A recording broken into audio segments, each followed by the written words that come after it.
అందరు మంచిగా ఉన్నారా? ఈశ్వరప్ప హోమ్ క్లినిక్ సమర్పించు ధూమ్ధామ్ ముచ్చట. ఇక ముచ్చట్లు షురూ చేద్దాం. జగిత్యాల జీవన్ రెడ్డి సార్ అంటే మన కాడ తెలవనోళ్ళు లేరు. సారు ఎప్పటికీ జనంలో ఉంటాడు. జనం మనిషి అని పేరు తెచ్చుకున్నాడు. ఒకటా రెండా 40-45 ఏళ్ళ సంధి షేయి పార్టీలో ఉన్నాడు జీవన్ రెడ్డి సారు. ఆ పార్టీకి ఎంత సేవ చేసిండు, తెలంగాణ కోసం కొట్లాడిండు. అంతటి జీవన్ రెడ్డి సార్ను వలస కాంగ్రెస్ లీడర్లు పొగబెట్టి ఎల్లగొట్టినంత పని చేసిరు. అన్యాయమా కాదా? షేయి పార్టీల అన్యాయమైన జీవన్ రెడ్డి సార్కు ఇప్పుడు న్యాయం జరిగింది. బీఆర్ఎస్లో షరీక్ అవుతుంది కదా, కేసీఆర్ సార్ను కూడా కలిసిండోలా పారి. మరి ఆడ ఏమైందో, ఏం మాట్లాడుకున్నారో అరుచుకుందాం.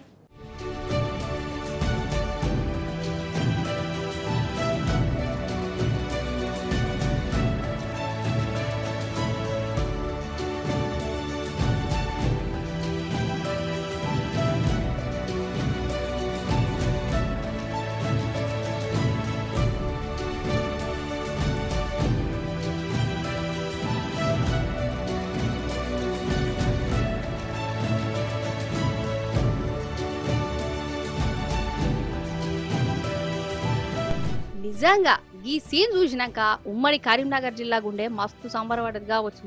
కాంగ్రెస్ లీడర్లకు మాత్రం నిద్ర కూడా దూరంగా వచ్చు. అయితే జీవన్ రెడ్డి సారు కారు పార్టీల షరీక్ అవుతుంది కదా, కేసీఆర్ సార్ను కలిసేందుకు ఎర్రవల్లికి వచ్చిండు.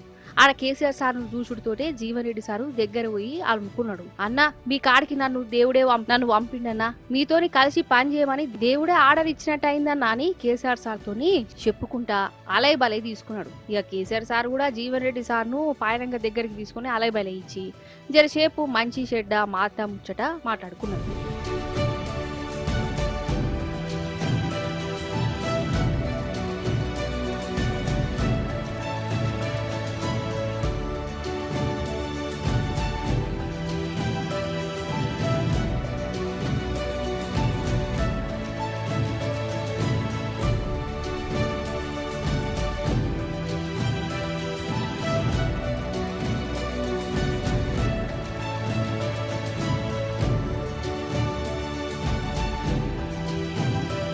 పార్టీలు వేరైనా గానీ కేసీఆర్ సార్ అంటే మస్తు గౌరవం ఇచ్చేది జీవన్ రెడ్డి సారు.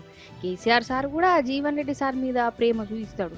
అసెంబ్లీలో అయినా ఇంకేంటన్నా కలిసినా మంచి ఇజ్జత్ ఇచ్చేది. అందుకే షానొద్దులకు వీళ్ళు గిట్లా కలుసుకుంటే పాత దోస్తులు మళ్ళా కలుసుకొని సత్యంగా మాట్లాడుకున్నట్టు అనిపించింది అందరికి. కాళేశ్వరం ప్రాజెక్టు మీద ఈ కాంగ్రెస్ వాళ్ళు, పువ్వు పార్టీ వాళ్ళు ఎంత కడుపు మంట పెట్టుకున్నారో లోకమంతా చూసింది కదా. అసలు ఈ ప్రాజెక్టుకే అక్కర్రాదు, అది వేస్ట్, పైసలన్నీ నీళ్ళల్లో కలిసినాయి అని ఏమేమో ప్రసారాలు చేసిరు. ఇక రేవంత్ సార్ దీని గురించి అయితే చెప్పనే అవసరం లేదు. కానీ ఇప్పుడేమైంది, కరువు వస్తుంటే కాళేశ్వరం గొప్పతనం ఇప్పుడు అందరికీ సమజైంది. కాళేశ్వరం ప్రాజెక్టును వాడుకలకు దేవాలే, రిపేర్లు చేయాలి అని ఇప్పుడు రేవంత్ సారే చెప్తుండ్రు. గట్లుంటుంది మరి వీళ్ళ పనితనం.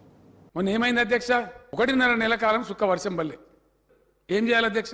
పైసలు ఖర్చు పెట్టి చేసుకున్నటువంటి శ్రీరామ్ సాగర్ పునరుజ్జీవం ఉంది కాబట్టి, ప్రాణహితలో ఆల్రెడీ వరద స్టార్ట్ అయింది కాబట్టి నీళ్ళు పైకి పోసుడు మొదలుపెట్టినాం అధ్యక్ష. ప్రకృతి ఏందో తెలియదు. మనం అనేక కరువులు చూసినాం, అల్లాడినాం. అదే ఎస్ఆర్ఎస్పీ ఎండిపోయి మొసళ్ళు బయటకు వచ్చి చచ్చిపోయినాయి అధ్యక్ష. అన్నింటి అనుభవాల దృష్ట్యా ప్రాణహిత నీళ్లను కింది గోదావరి నీళ్ళను మీది గోదావరి పోసే వరకు ఎస్ఆర్ఎస్పీ నిండింది అధ్యక్ష. మధ్యలో కురిసినటువంటి నీళ్లు మన కడెం ప్రాజెక్టు, మన రకరకాల గడ్డెన్నవాగు ప్రాజెక్టు, మన స్వర్ణ ప్రాజెక్టు వంగితే అవన్నీ వచ్చి గోదావరిలో చేరితే బ్రహ్మాండంగా అన్ని ప్రాజెక్టులు మనకి నిండిపోయి. ఈ కిటుకు తెలియక, ఈ రహస్యం తెలియక, దాని నిర్వహణ తెలియక, దాని గురించి అవగాహన లేక ఎట్లా వస్తాయి అధ్యక్ష? తమాషాలు చెప్తే, కథలు చెప్తే, గోళీలు ఆడుకుంటూ కూర్చుంటే వస్తాయా? ఒక ప్రబల ప్రయత్నం జరగకపోతే వస్తుందా? దాని ప్రయత్నమే కాళేశ్వరం. అల్టిమేట్గా దక్షిణ తెలంగాణను కాపాడేది కూడా రేపటి రోజులలో కాళేశ్వరమే. అద్భుతమైన వరప్రదాయిని. మన కేసీఆర్ సారు 1కి 10 మాట చెప్పిండు, కరువులనే కాళేశ్వరం విలువ ఏందో తెలుస్తుందని. కానీ సార్ అట్లా చెప్తుంటే ఈ షేయి పాటోళ్ళు, పువ్వు పాటోళ్ళు ముక్కిరిచిరు. కాళేశ్వరం అక్కడికే లేదన్నారు. మేడిగడ్డను రిపేర్ చేయకుండా 2 ఏళ్లు పొద్దెల తీసిరు. ఇప్పుడేమైంది, మన తెలంగాణకు కాళేశ్వరమే దిక్కని స్వయాన సీఎం సారే ఒప్పుకున్నంత పనైంది. కాళేశ్వరం ప్రాజెక్టుల మేడిగడ్డ, అన్నారం, సుందిల్లా బ్యారేజ్ పనుల మీద సార్ మీటింగ్లు, రివ్యూలు, గివ్యూలు పెడుతుండు కదా. ఇక ఈ మేడిగడ్డ రిపేర్ చేసుడే కావాలి, డిసెంబర్ వరకల్లా కాళేశ్వరం పనులని పూర్తి చేయాలి అని ఇప్పుడు చెప్పుకొస్తాండు. అసలే ఎండాకాలం ఓ దిప్పు కారువు ముంచుకొస్తాంది, రిజర్వాయర్ల నీళ్లు లేవు, పంటలు ఎండిపోతున్నాయి. ఇక ఇప్పుడు మన సర్కారోళ్ళు తెలివికొచ్చారు, కాళేశ్వరం గొప్పతనం ఇప్పుడు అర్థమైంది. లెక్కకైతే వాళ్ళకి ఇప్పుడు అర్థమైంది, కానీ కేసీఆర్ సార్కు మంచి పేరు పోతుందని అర్థమైనా కానట్టే ఇంతకాలం నటించారు. ఇట్లా నడిస్తే ఏమైంది, అసలుకే మోసమైంది.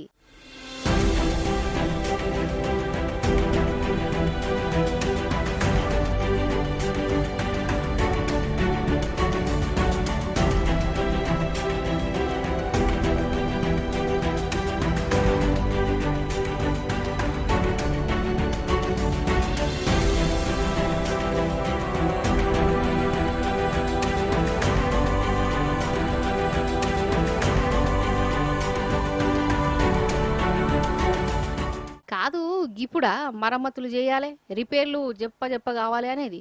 ఈ 2 ఏండ్ల సంధి ఏం చేసిరు, నెత్తి నోరు పట్టుకొని మొత్తుకుంటూనే ఉన్నారు కదా. ఇక మేడిగడ్డ సంగతి చూడురి అని, లేకుంటే రైతులు ఆగమవుతారని. ఇంతే కదా. కాళేశ్వరం మీద పగబట్టి మా పాట మాదే అన్నట్టు చేసిరు. ఇప్పుడు తెలంగాణకు కరువు వచ్చింది కాదు, కాంగ్రెస్ తెచ్చింది. మరి పనులేవో ముందుగానే చేస్తే రైతులు గింత గోసమడునా, గింత ఆగమవునా? చలికాలంలోనే నీళ్లను ఎత్తిపోతే గిన్నిగనం తిప్పలవునా? లచ్చల ఎకరాలు ఎండిపోవునా? ఇది ఎట్లున్నదంటే చేతులు కాడినాక ఆకులు పట్టుకునే తట్టున్నది. ఇక ఇప్పుడు సోయకొచ్చిరంటే ఏమనాలే వీరను, గిదా రైతుల మీద పాయరం అంటే? మరి ఇంతకాలం జరిగిన లాస్ట్ కు జిమ్మెదారి ఎవరు? ఖాళీ కేసీఆర్ సార్ మీద కోపంతో మన తెలంగాణ పంటలను ఎండబెట్టే, మన వ్యవసాయాన్ని పండబెట్టే గిదా పాలన అంటే అని గరమైతురు రైతులు. కోర్టుల తీర్పులు చెప్పే జడ్జిలు నియత్తుకుంటారు, న్యాయమేందో అన్యాయమేందో వాళ్ళకు బాగెరికే. కరెక్ట్ తీర్పు చెప్తారు అని అనుకుంటాం కదా, గదే నమ్ముతాం. అందుకే న్యాయం చెప్పే జడ్జిని దేవుళ్ళు లెక్క చూస్తారు. కానీ అప్పట్లో ఢిల్లీ హైకోర్టు జడ్జి ఇంట్లో నోట్ల కట్టలు బయటపడ్డాయి, మీకు యాదికుండే ఉంటుంది కదా. ఇగో మళ్ళా జడ్జి సార్ ఇన్నొద్దులకు సప్పుడు చేసిండోళ్ళ సప్పుడు మీరు కూడా వినాలి. గీ జడ్జి సారు మీకు యాదుకుండే ఉండాలి, యాదుకులేడా? అయితే గీ సీన్ చూడురి.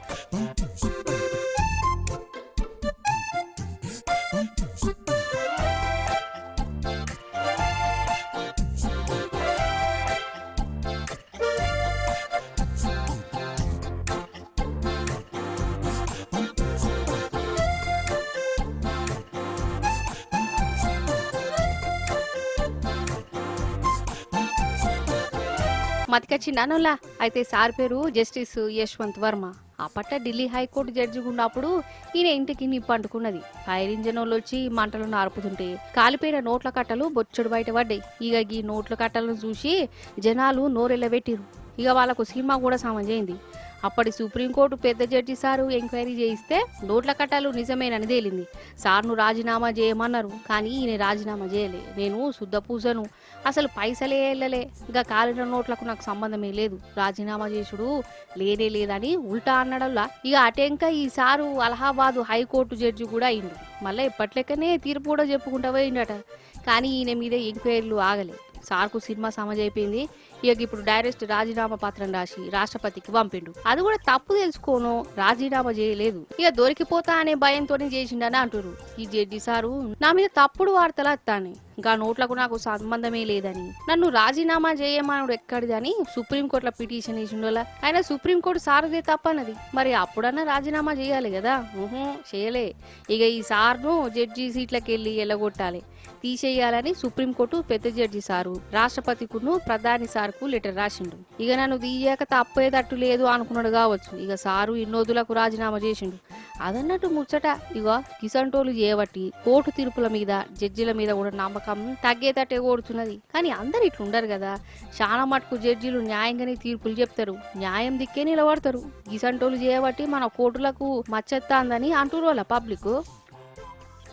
అయితే అప్పుడప్పుడు డాక్టర్లు పేషెంట్లకు ఒక ట్రీట్మెంట్ చేయబోయి ఇంకో ట్రీట్మెంట్ చేస్తారు. అందరని కాదు, ఒకరిద్దరు ఉంటారు గట్లనే. అసంటోలు చేయబట్టి బతుకులే అంగడైతే. మంచికి పోతే చెడు ఎదురైనట్టు, కడుపు నొప్పి కోసం పోతే కాలే తీసేసిన వాళ్ళు కూడా ఉన్నారు. అయితే తమిళనాడులో గిట్లనే ఒక కానిస్టేబుల్ బిడ్డకు తప్పు ట్రీట్మెంట్ చేసిరు డాక్టర్లు. వాళ్ళ ట్రీట్మెంట్కు ఆమె జీవితాంతం చక్కగా నడవకుండానే అయింది. ఎంత అన్యాయం ఇది. అట ఇంకేమైందంటే అగో ఇప్పుడు మనం సచివాలయం కాడున్నాం. మన సచివాలయం కాదులేరే, తమిళనాడులో సచివాలయం. ఆడ ఒక కానిస్టేబుల్ సారు బిడ్డను తీసుకొచ్చిండు. ఆగో ఆడ మంట పెడుతున్నాడు చూడు, అది డిఎంకే పార్టీ జెండానట. అంతనే కడమ పోలీసులు వచ్చి ఆపుతురు ఈయనను. పాపం బిడ్డనేమో నాయనను కాపాడుకుంటుంది.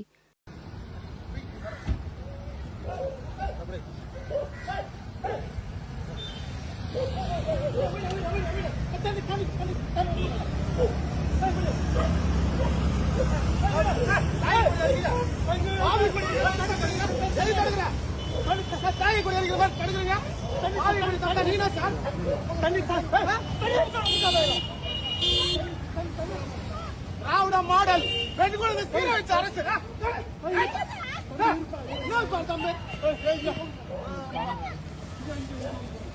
ముచ్చటేందంటే బుజ్జికి 5 ఏళ్ల కిందట చెన్నై దవాఖానలో ఒక ఆపరేషన్ అయింది. కానీ డాక్టర్ల ట్రీట్మెంట్ ఏం చేసిరో ఎట్లా చేసిరో గాని కాలే తీసేసిరు. ఇంకో కాలున్నా తొంటె చేయి కూడా చక్కగా పని చేస్తలేవట. ఈ డాక్టర్ల పనితనం చేయబట్టి బంగారం అసంటి నా బిడ్డ బతుకు ఆగమైందని పాపం ఈ కానిస్టేబుల్ కేసు పెట్టిండు. పోలీసు అయ్యుండి పోలీసు టౌన్లో చుట్టూ తిరుగుతుండు. రాజకీయం లీడర్లను కలిసిండు, మంత్రులకు కూడా చెప్పిండు ఆ డాక్టర్లకు శిక్షేయాలి అని. కానీ ఎవ్వరు పట్టించుకోలే. అయినా ఈ తండ్రి ఊకోలే. అసలైతే ఇలా డాక్టర్ల కంటే కూడా సర్కారుదే తప్పున్నది. సర్కారు దవాఖానలను పట్టించుకోకపోయే వరకల్లా గిసంటి ట్రీట్మెంట్లు అవుతున్నాయి. ఇంతమంది జీవితాలు విరమర అవుతున్నాయి అని నిరసన పెట్టిండోళ్ళ ముఖ్యమంత్రి మంత్రులు ఉండే సచివాలయానికి కాడికి వచ్చి డిఎంకే పార్టీ జెండాను కాలబెట్టిండు. సీఎం సార్తో సహా ప్రభుత్వంలో ఉన్న వాళ్ళందరినీ అరెస్ట్ చేయమని పోలీసులతోనే లడాయి పెట్టుకున్నాడు. నిజంగా ఈ తండ్రి బిడ్డను చూస్తుంటే పానం కలుక్కుమంటుందిలా. ట్రీట్మెంట్ కోసం దవాఖానకు పోతే డాక్టర్లు అచ్చిరాని వైద్యం చేసి కాలే తీసేసుడేంది. ఒక పోలీస్ కానిస్టేబుల్ బిడ్డకు గింత అన్యాయం అయితే సర్కారే పట్టించుకోకపోడేంది. తప్పు చేసినోను శిక్షించాలని నిరసన చేస్తుంటే సాటి పోలీసులేనను గద్రాయించుకుంటా ఎల్లగొట్టుడేంది. ఘోరం కదా.